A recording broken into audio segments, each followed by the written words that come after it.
Katika ibada ya tarehe 2 mwezi wa 7 mwaka 2026, mpakwa mafuta wa Bwana MWV James Onea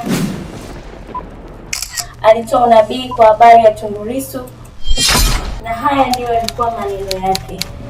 Nilichukuliwa rohoni nikapelekwa siku za usoni, nikamwona Tundu Antipas Lissu. Amen.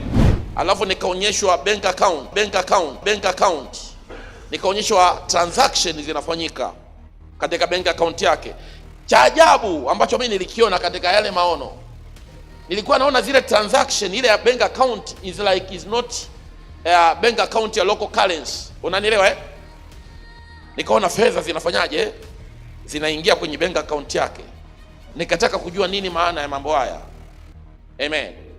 Zeni rohoni mwangu, sema rohoni mwangu, neno likanijia ya kwamba Tundu Lissu atakapotoka kuna kitu mtakisikia kinaendelea, ya kwamba nilifanyiwa uovu, I need compensation, ninahitaji fidia.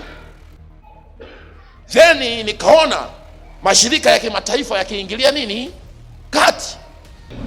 Basi mtu wa Mungu, ikiwa ni siku moja tu tokea MWV James Onea ametoa unabii huu katika ibada ya unabii wa mwezi wa 7 kuhusu nchi sehemu ya pili, tunaona picha halisi ya kuelekea utimilifu kamili wa kile mpakwa mafuta wa Bwana MWV James Onea amenena siku ya tarehe 2 mwezi wa 7 mwaka 2026.